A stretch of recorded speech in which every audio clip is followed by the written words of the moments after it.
Welcome back to the basic concepts of real function theory. In my previous lecture, I have given the properties of convergence of sequence of functions. We dealt with two types of convergences. One is pointwise convergence of sequence of functions, and also uniform convergence of sequence of functions. And further in the proof of existence and uniqueness theorem, we deal with a series of real functions. Now we will discuss a uniform convergence of series of real functions. So consider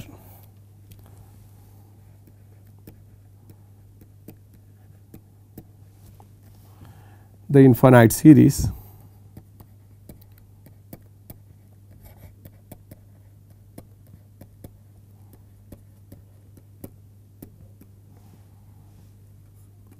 summation n goes from 1 to infinity unx. So, an infinite series of real functions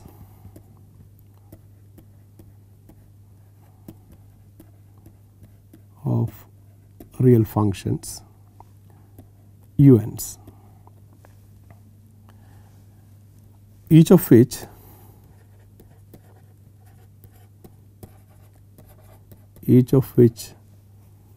is defined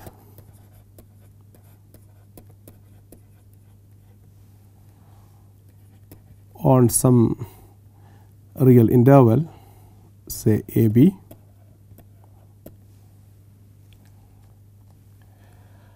Now, to talk about the convergence of the series, we first form a sequence of partial sums of the series. So, consider the sequence of partial sum. So, consider the sequence of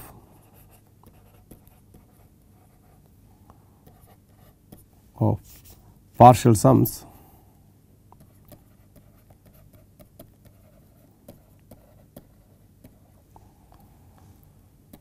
of the series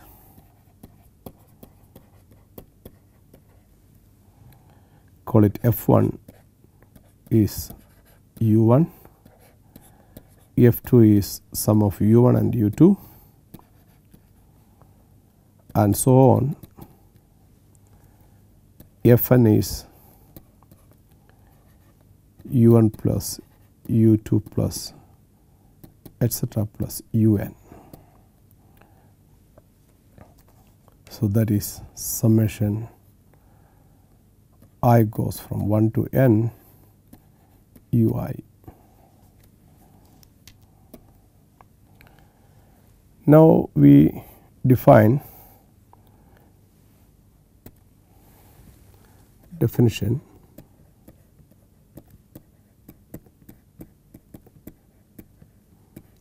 so let this be definition 1. The infinite series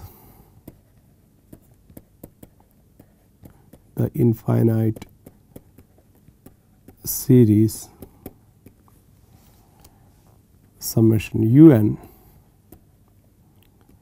n goes from 1 to infinity is said to converge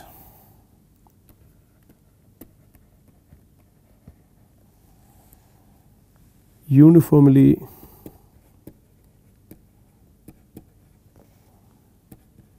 to a function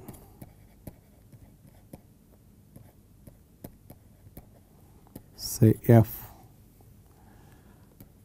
on AB if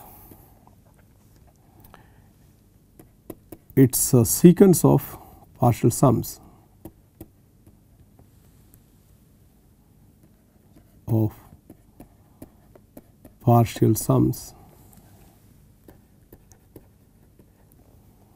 which we denoted by Fn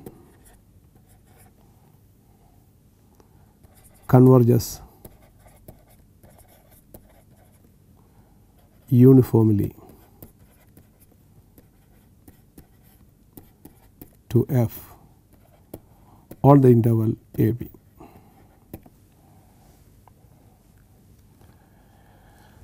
Now, to make sure that an infinite series converges uniformly to a function f, we have the following theorem, which is known as a Weierstrass M test. So, theorem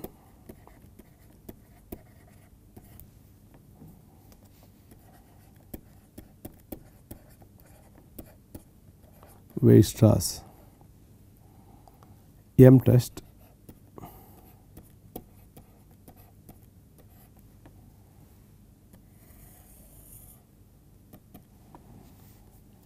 so let Mn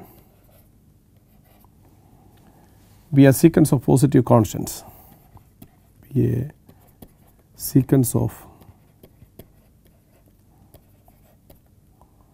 positive constants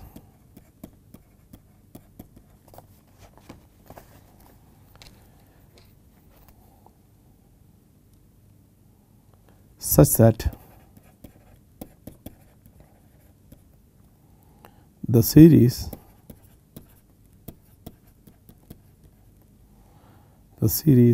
of these positive constants Mn, n goes from 1 to infinity, converges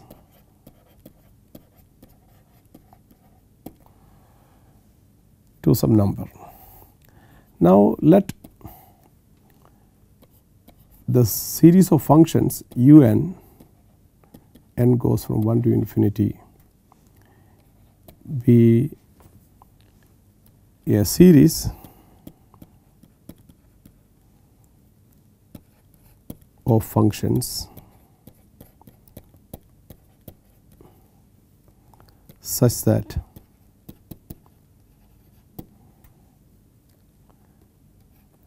the absolute value of ux is less than or equal to absolute value of unx is less than or equal to mn for all x in the interval a b and for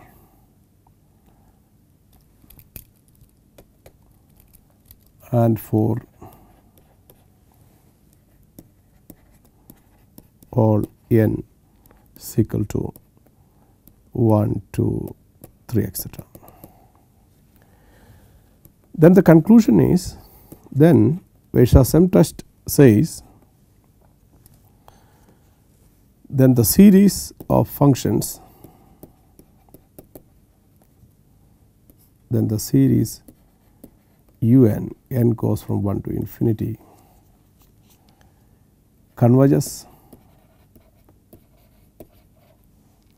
uniformly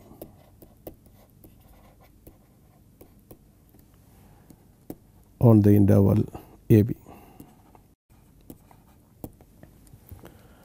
So, each term of the series is bounded by a constant, and if the series formed by that constant is a convergent series, then the series of functions converges uniformly on the interval a b. So, that is a test. We will see an example verifying this fact. So, example,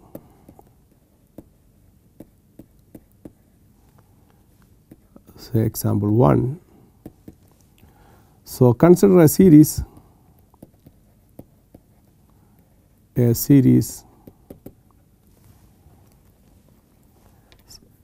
that is summation n goes from 1 to infinity sin nx divided by n square, and this is defined on the interval 0 less than or equal to x less than or equal to 1.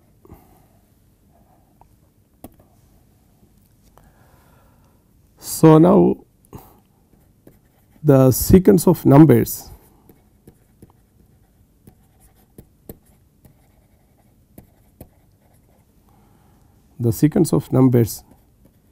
mn which is 1 by n square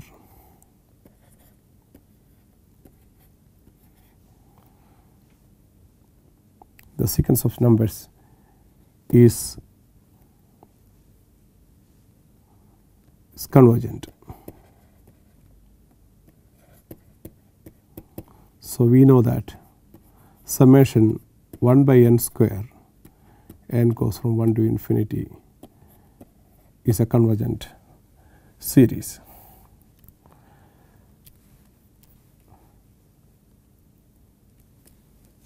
So,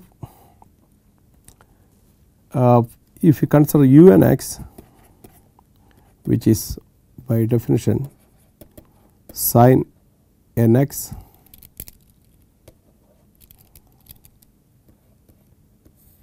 divided by n square, and so therefore, if I take the absolute value of this is less than or equal to 1 by n square, as sin n x is less than or equal to 1 is bounded by 1 on the interval 0 to 1.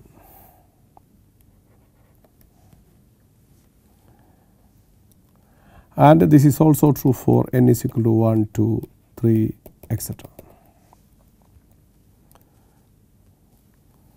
So, therefore, by applying Weierstrass M test,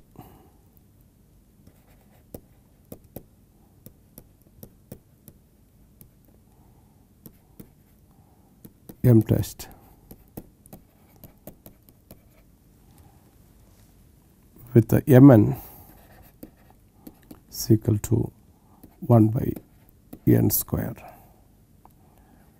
and mn n goes from 1 to infinity is finite. We conclude that the series of function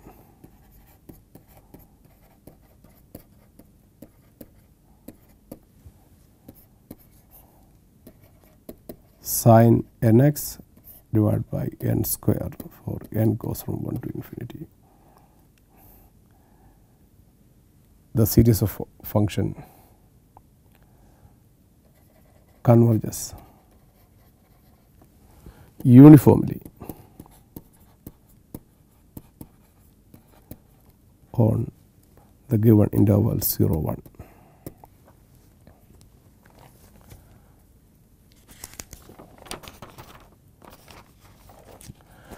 Now, another important tool which we will be using in the existence and uniqueness theorem is Arcela-Ascoli theorem. Arcela-Ascoli theorem says that if you have a sequence of functions which are uniformly bounded and equicontinuous, then that sequence has a convergent subsequence. So, let me introduce what is uniformly bounded and equicontinuous sequence. So, uniformly bounded sequences and equicontinuous.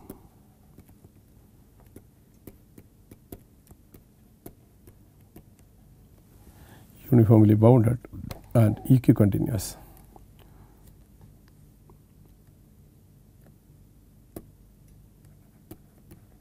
Sequence of functions.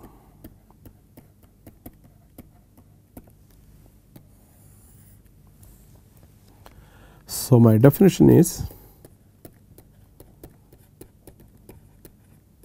say definition 2, a sequence of functions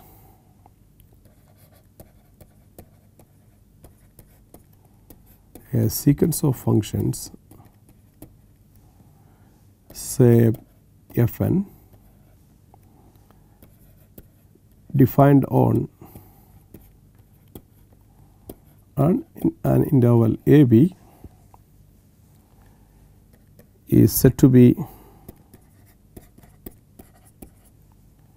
uniformly bounded.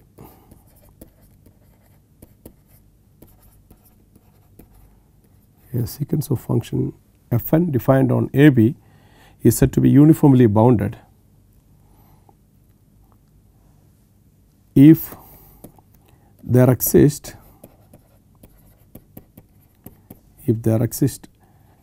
a positive constant, if there exists a constant,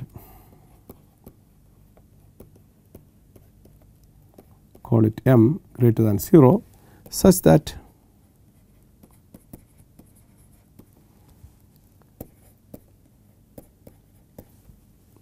Fn of x, the absolute value of Fn of x is less than or equal to m for all x in the interval AB and for all n is equal to 1, 2, 3, etc. So, there exists a constant m which is independent of n. So, uniformly there is a bound for each of the function in the sequence. Then we say that the sequence of function is uniformly bounded. An example of this, example say 2. So, consider a sequence of functions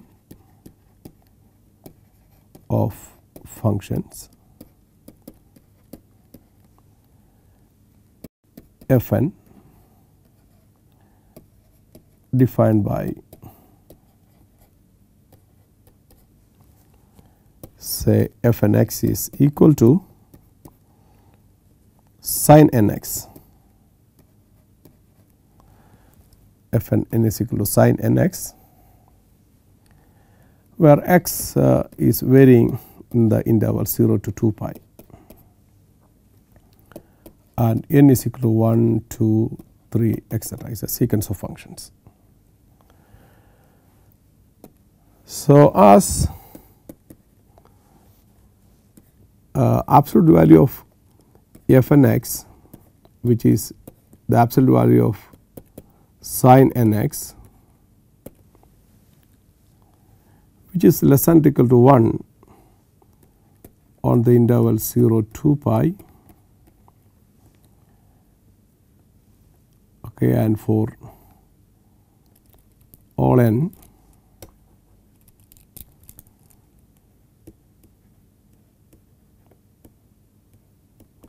is equal to 1, 2, 3. So, we conclude that Fnx is equal to sin nx is uniformly bounded. So, this is uniformly bounded.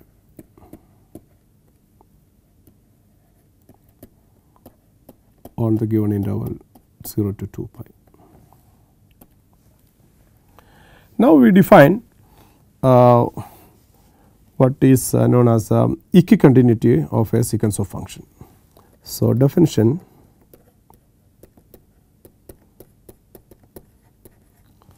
say 3,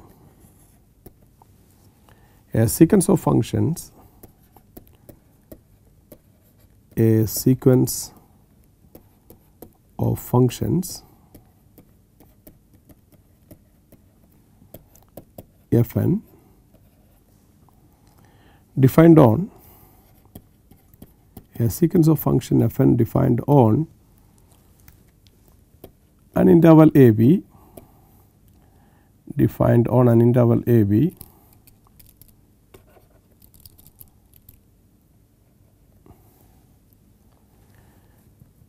is said to be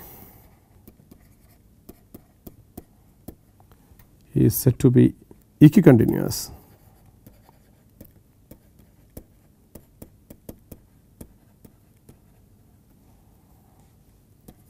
on the interval AB if so a sequence of functions Fn defined on an interval AB is said to be equicontinuous on the same interval AB. So, is said to be equicontinuous on the interval AB if for every epsilon greater than 0 there exists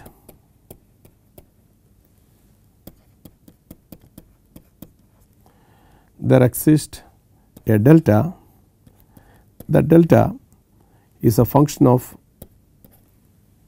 epsilon. For every epsilon greater than 0 there exists a delta. That delta depends on epsilon, but is independent of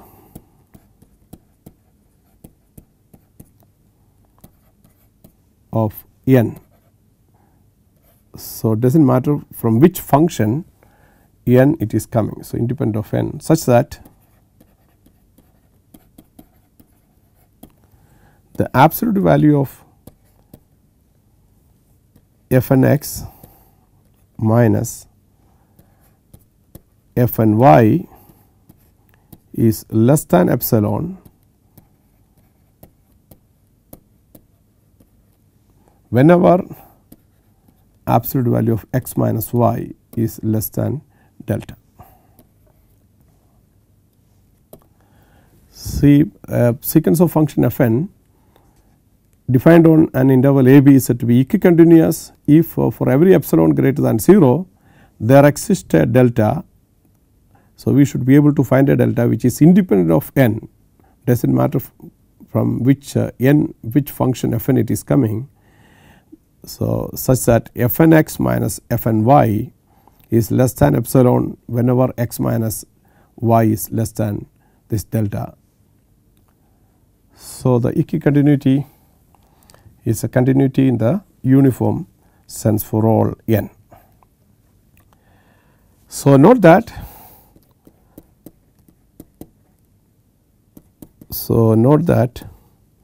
the number delta is independent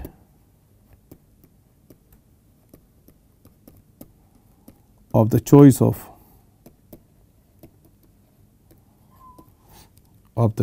function.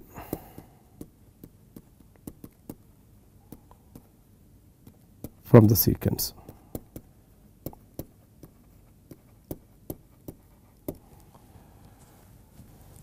So, theorem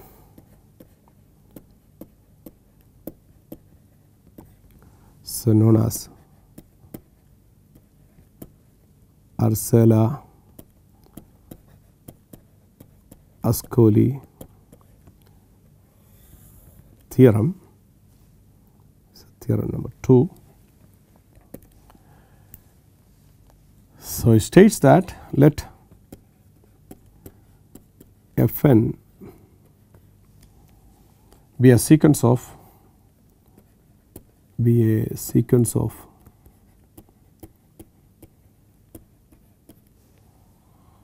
functions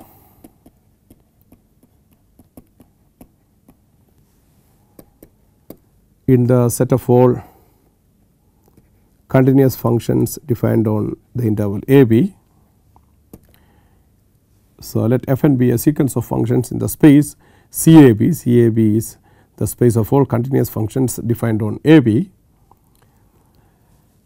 and if Fn, the sequence Fn is uniformly bounded, if the sequence Fn is uniformly bounded and equicontinuous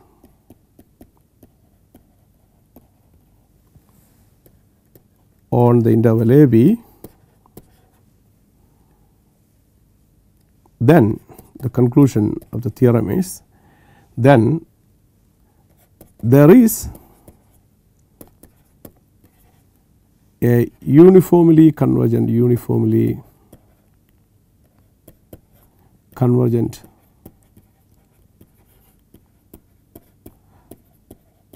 subsequence, call it Fnk, for Fn. If Fn is a sequence which is which are functions from the space CAB, and if Fn is a uniformly bounded and equicontinuous set of functions on AB, then there is a uniformly convergent subsequence Fnk for the original sequence Fn. So, this result is known as Arcela-Ascoli theorem, which we will be using for proving the excisions theorem for the initial value problem.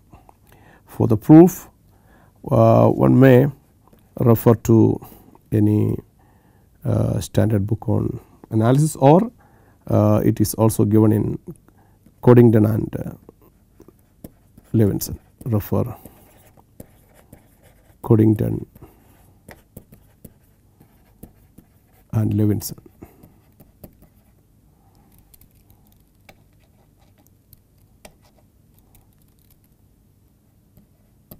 Coddington and Levinson's book on theory of differential equations. Now, we move on to next topic, which will be used in proving the uniqueness of solution of initial value problem, namely the Lipschitz continuity.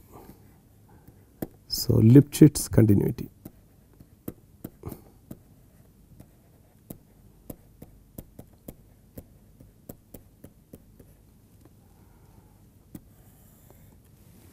So, Lipschitz continuity of functions. So, initially, for the sake of simplicity, we will define Lipschitz continuity for a one variable function. Okay.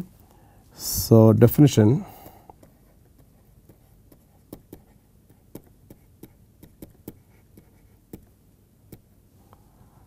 So, this is definition 4 in this lecture. A function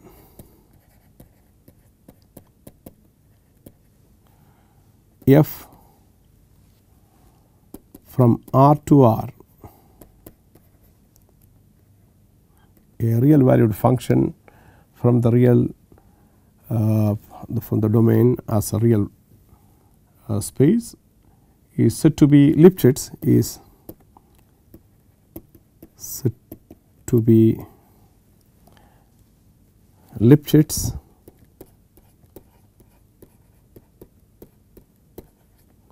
continuous, said to be Lipschitz continuous also is known as f satisfies a Lipschitz condition.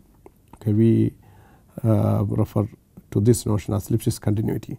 A function f from R to R is said to be Lipschitz continuous on a subset say D, which is a subset of R,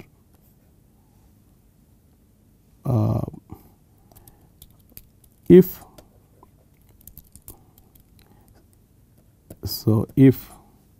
there exists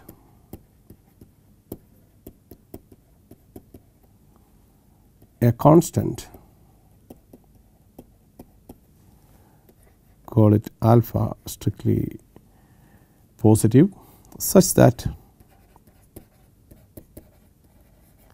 a function f from R to R is said to be Lipschitz continuous on a subset D of R if there exists a constant alpha greater than 0, such that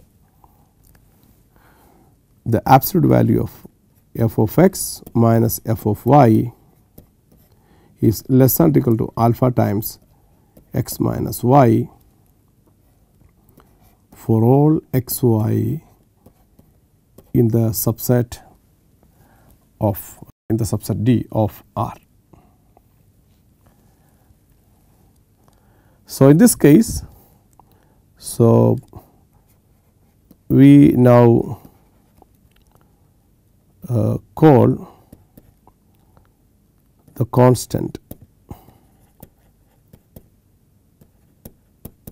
alpha as the Lipschitz constant of f. In fact, if alpha is a number satisfying this inequality, then any number larger than that will also satisfy this inequality.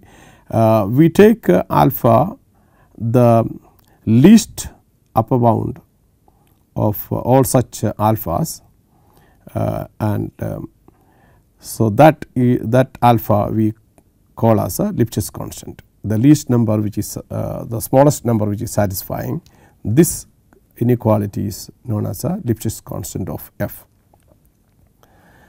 And if in case D is the odd real line, so we here assume the definition that D is a subset of R. In case D is all real line, then we say that f is Lipschitz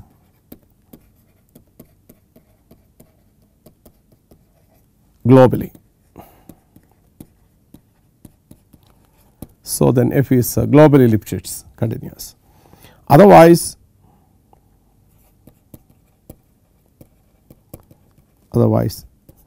f is locally Lipschitz.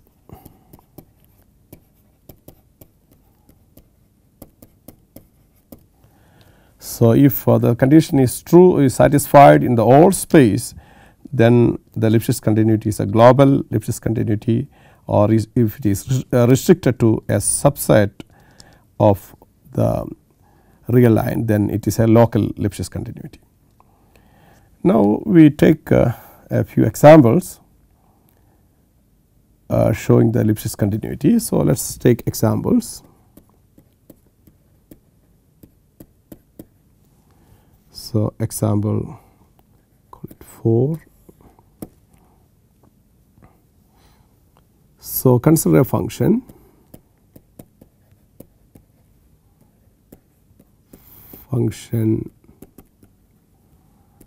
f from R to R defined by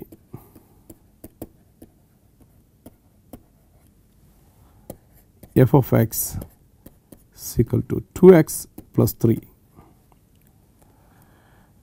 So, this function f of x is equal to 2x plus 3, obviously this function is not a linear function. We check the Lipschitz continuity of this function. F of x minus f of y is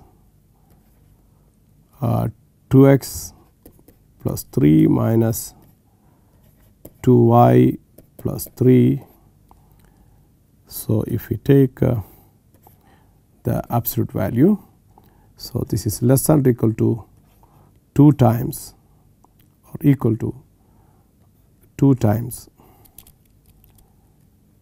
x minus y.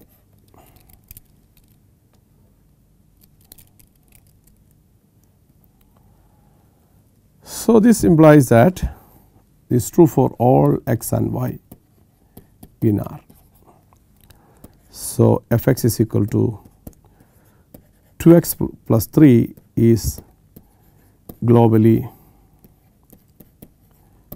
Lipschitz with Lipschitz constant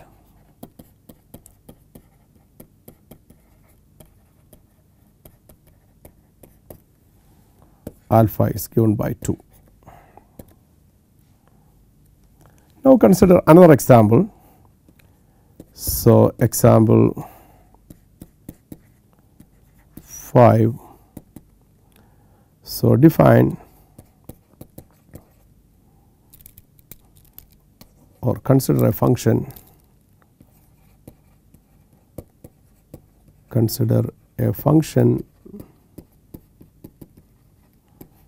f from R2 to R defined by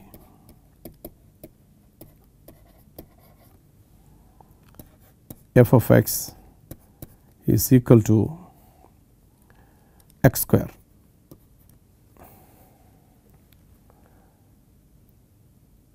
F of x is equal to x square. So f of x is equal to x square. Now to check the Lipschitz continuity, f of x minus f of y, which is equal to x square minus y square, which is equal to x plus y into x minus y. So the absolute value of f of x minus f of y is equal to x plus y into x minus y. Now this quantity, consider this quantity absolute value of x plus y. This is not a bounded quantity if x and y are allowed to vary in the entire real line. Okay. So, but if x and y are varying in a bounded set, then this modulus absolute value of x plus y is a bounded quantity. So, if x and y are varying in a bounded set,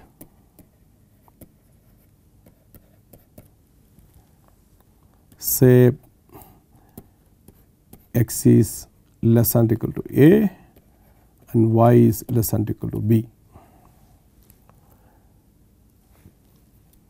Okay, in that case, f of x minus f of y is less than or equal to, so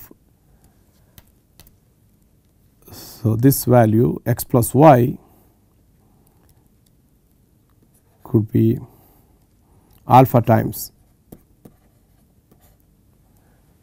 x minus y, where alpha is a bound for x plus y, where x and y are bounded by these two constants. So therefore alpha is a finite quantity. So therefore fx is equal to x square is locally Lipschitz.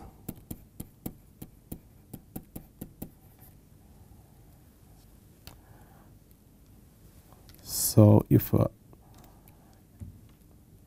this is locally Lipschitz.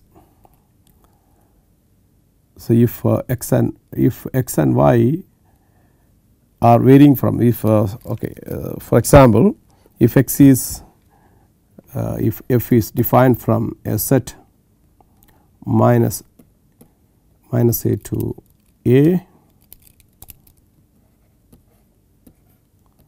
to r, fx is equal to x square, then fx is equal to x square is Lipschitz,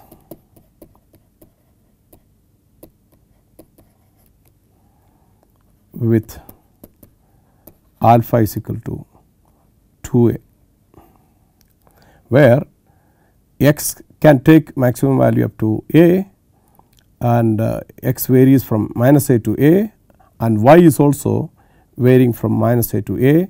So, therefore, absolute value of x plus y that can take a maximum up to a plus a, that is 2a. So, therefore, the Lipschitz constant is 2a.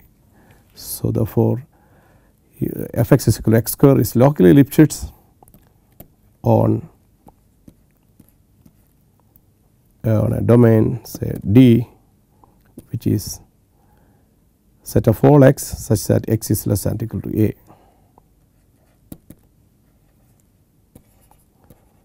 with Lipschitz constant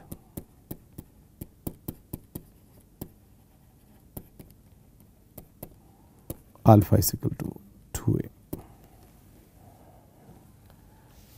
Now, one can provide sufficient condition to ensure that a function is Lipschitz.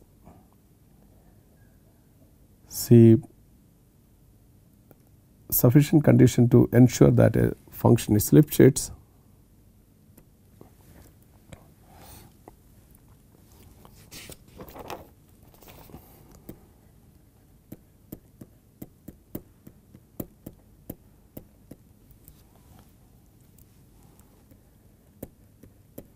sufficient condition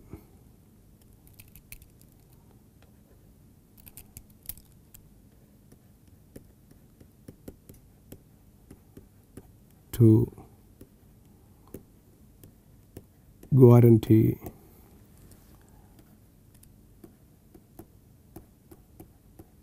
Lipschitz continuity.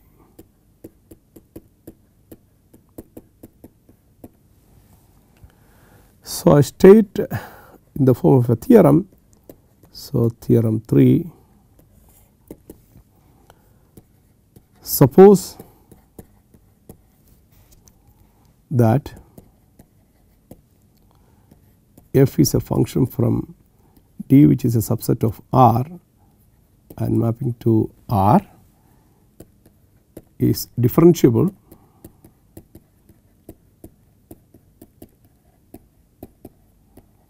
on D, and the supremum of the bound of the derivative when x varies on D is say alpha, is a finite quantity, then the conclusion is then the function f is Lipschitz continuous on D with Lipschitz constant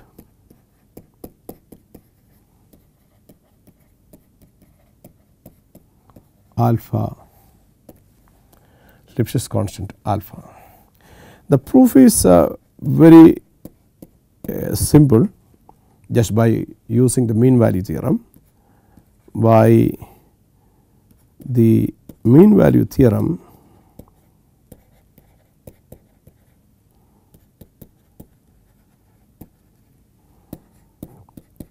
f of x minus f of y is equal to the derivative of the function evaluated at some point psi times x minus y, where psi is a point lies between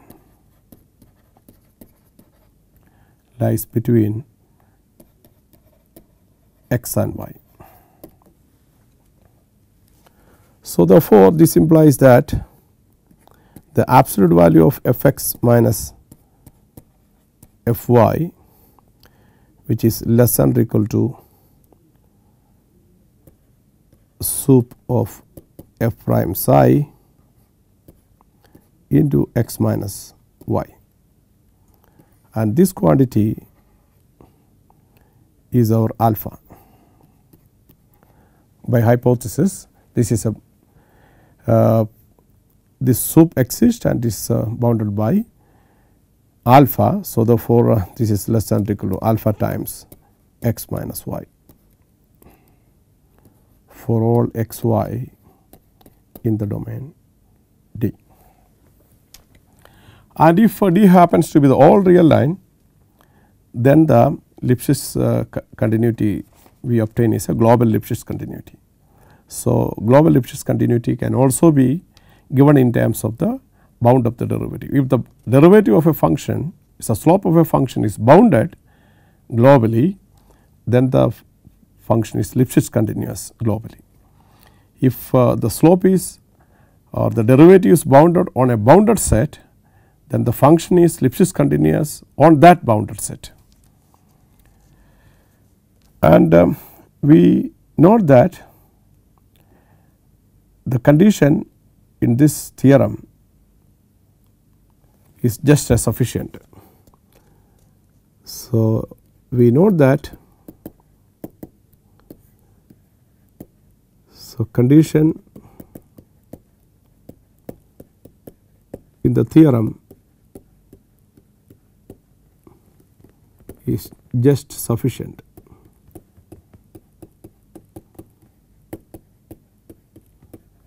But not necessary for Lipschitz continuity.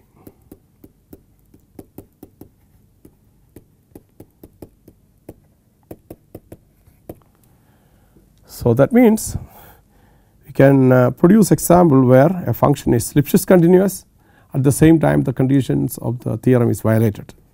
So, example say 6.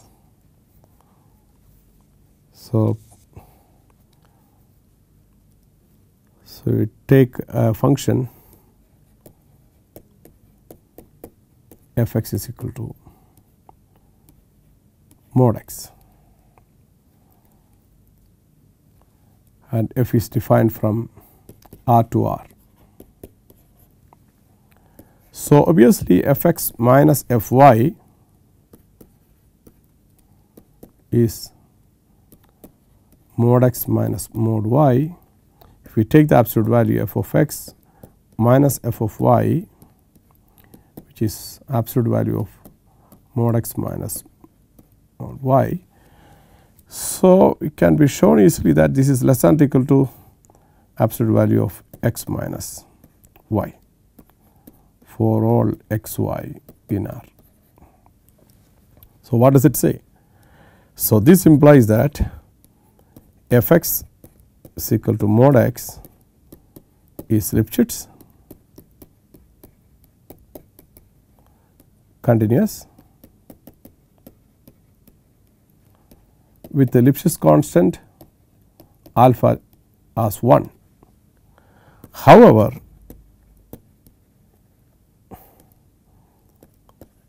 f does not satisfy the condition of theorem 3. Theorem 3 we stated above. The reason is f is not differentiable at 0 to verify the condition stated in the theorem. If we take another example, so example 7. So, consider the function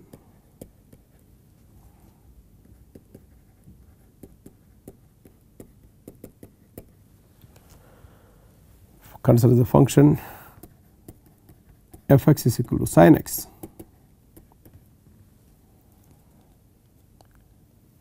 And to verify whether this function is Lipschitz or not, f x minus f y, which is sin x minus sin y,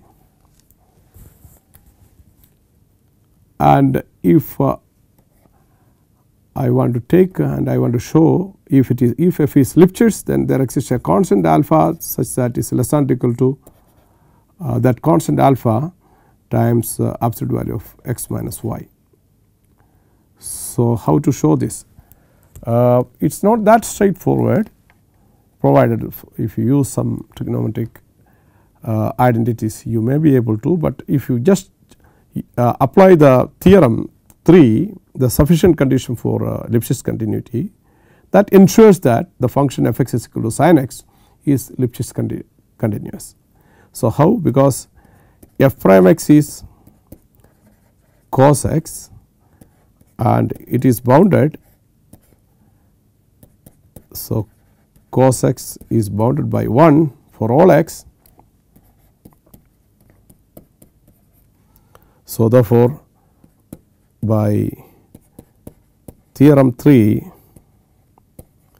is a sufficient condition for Lipschitz continuity, implies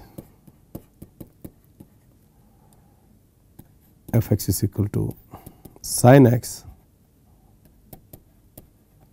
is Lipschitz continuous with the Lipschitz constant alpha is equal to 1. So, it is a very good test. If you just recall the function which we considered f x is equal to x square, the derivative is 2 x, okay, f prime x is 2 x, and 2 x is not bounded globally, but whenever x is bounded 2 x is bounded. So, f prime x is bounded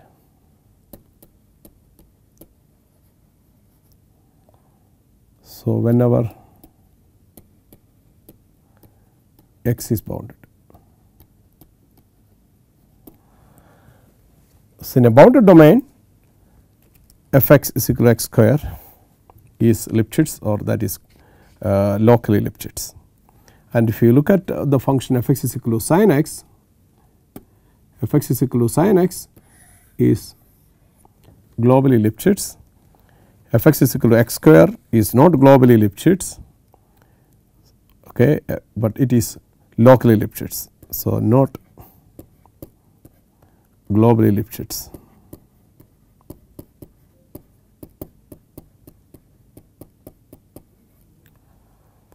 So, because of this, so this says that is locally Lipschitz.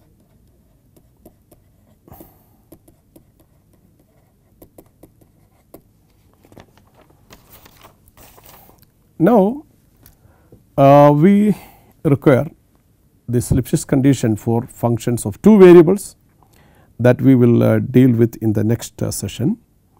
So, therefore, in this session we have analyzed the uniform convergence of a series of functions, and by using the Weierstrass M test we can make sure we can test whether a given series of function is convergent uniformly or not.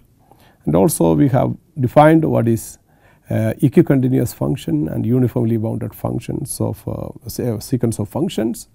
And finally, we stated the Arzola-Ascoli theorem, which says that every uniformly bounded and equicontinuous function defined on a bounded interval a b has a convergent subsequence. We will deal with Lipschitz continuity for functions of 2 variables in the next session. Okay.